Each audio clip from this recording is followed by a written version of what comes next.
Assalamualaikum warahmatullahi wabarakatuh. Salam sejahtera untuk kita semua.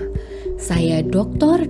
Meti Ardiana, spesialis jantung pembuluh darah konsultan dari Divisi Prevensi dan Rehabilitasi Kardiovaskular, Departemen Ilmu Penyakit Jantung dan Pembuluh Darah, Fakultas Kedokteran Universitas Airlangga, RSUD Dr. Sutomo.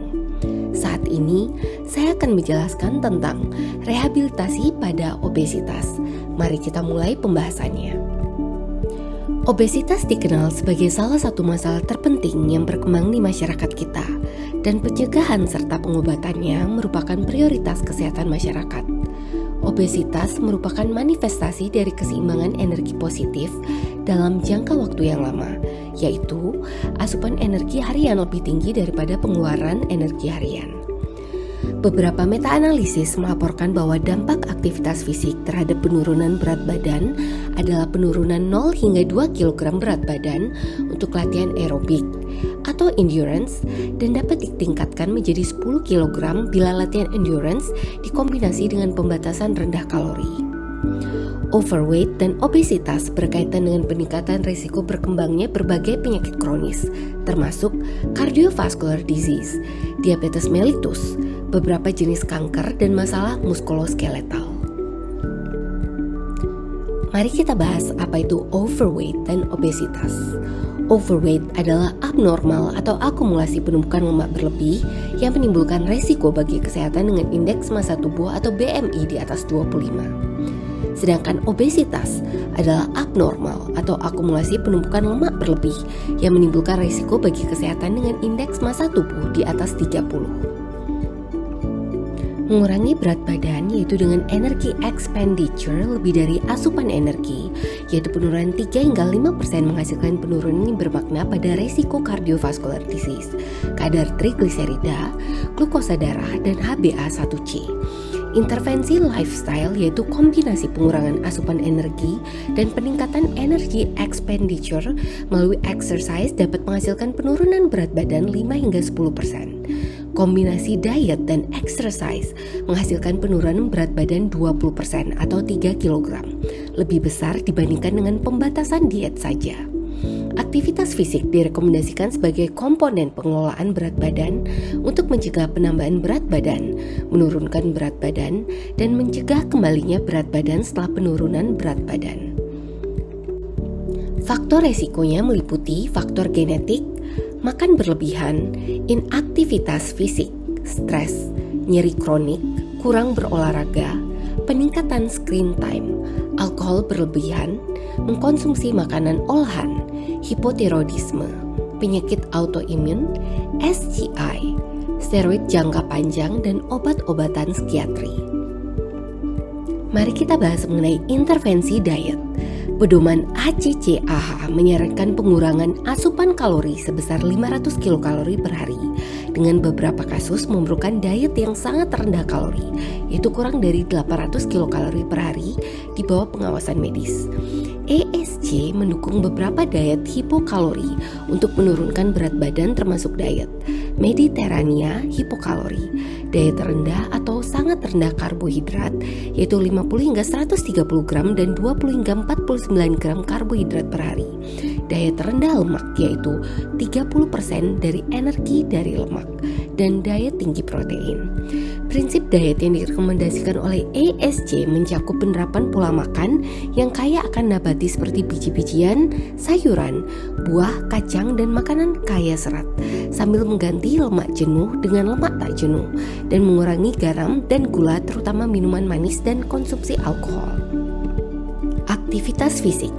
Aktivitas fisik penting di samping modifikasi pola makan untuk memaksimalkan manfaatnya.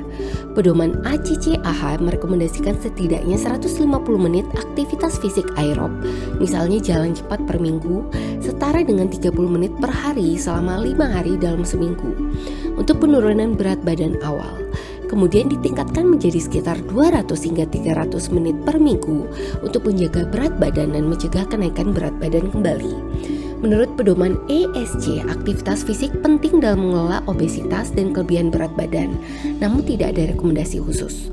Penelitian menunjukkan bahwa kombinasi latihan aerobik dan resistance serta penurunan berat badan efektif untuk meningkatkan status fisik dan metabolisme pada lanjut usia yang mengalami obesitas.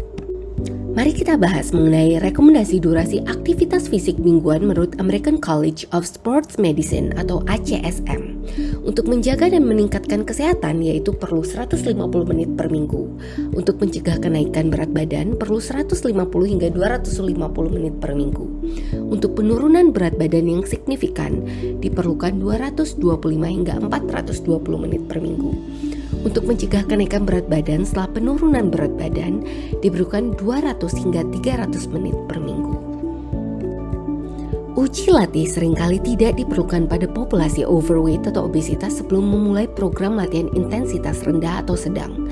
Individu yang overweight dan obesitas berisiko mengalami risiko komorbid seperti dislipidemia, hipertensi, hiperinsulinemia, hiperglikemia, berhubungan dengan risiko cardiovascular disease.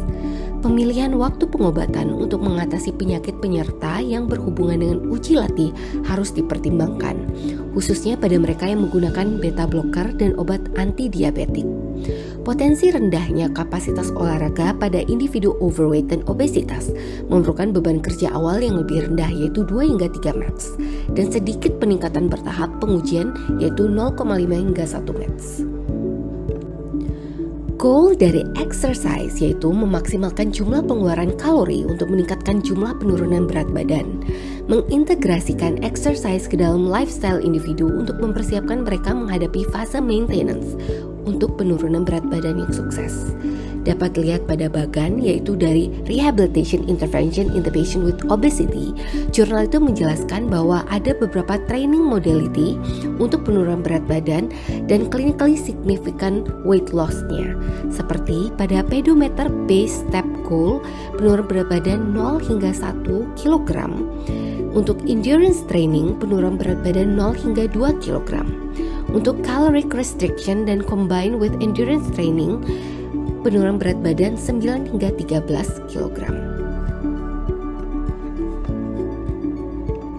Pembahasan selanjutnya mengenai fit atau frekuensi, intensitas, type, and time dari aerobic exercise.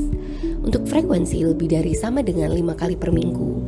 Intensitas awal sedang 40% hingga 59% dari HRR, bertahap hingga tinggi lebih dari sama dengan 60% dari HRR. Time 30 menit per hari, yaitu 150 menit per minggu meningkat sampai 60 menit per hari, atau lebih 250 hingga 300 menit per minggu. Untuk type berjalan, bersepeda, dan berenang.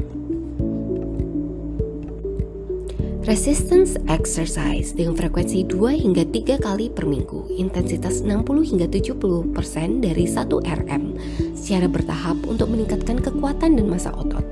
Time 2 hingga 4 set dengan 8 sampai 12 repetisi untuk setiap kelompok otot besar. Type resistant machine and free weight. Flexibility exercise dengan frekuensi lebih dari sama dengan 2 hingga 3 kali per minggu. Intensitas stretch sampai sedikit tidak nyaman atau terasa tertarik. Time hold static stretch selama 10 hingga 30 detik, 2 hingga 4 repetisi setiap latihan. Type static dynamic dan atau PNF.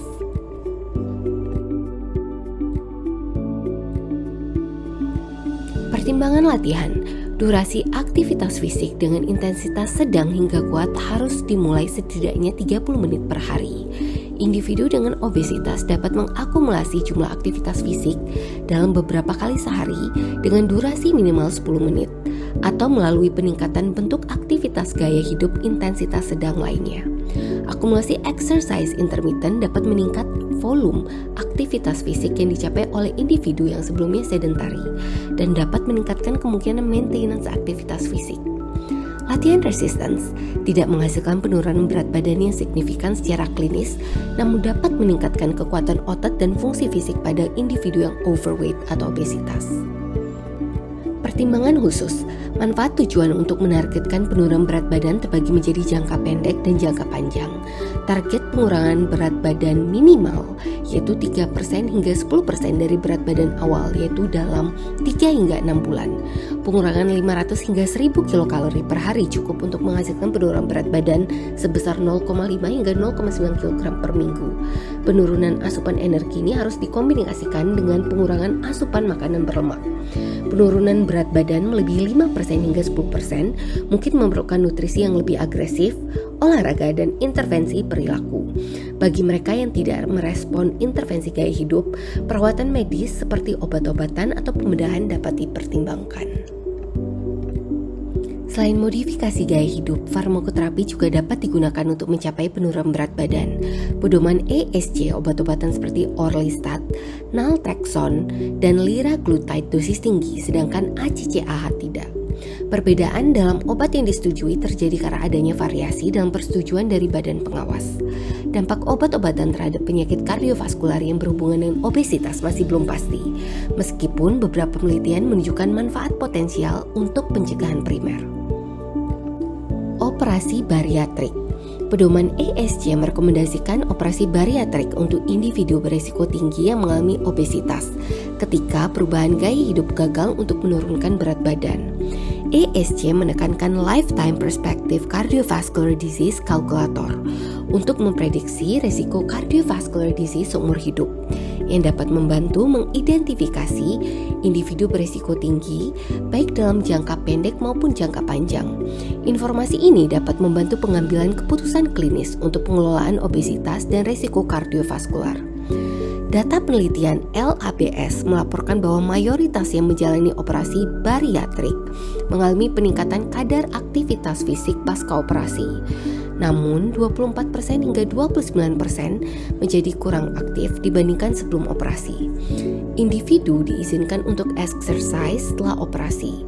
Program harus mengikuti prinsip FIT untuk penurunan berat badan dan pemeliharaan bagi individu yang mengalami obesitas. Pedoman ESC merekomendasikan intervensi gaya hidup komprehensif yang mencakup modifikasi pola makan, peningkatan aktivitas fisik, dan dukungan perilaku. Selain itu, ESC juga memberikan rekomendasi khusus untuk pengobatan penurunan berat badan dan bedah bariatrik pada pasien tertentu dengan obesitas dan risiko penyakit kardiovaskular yang tinggi.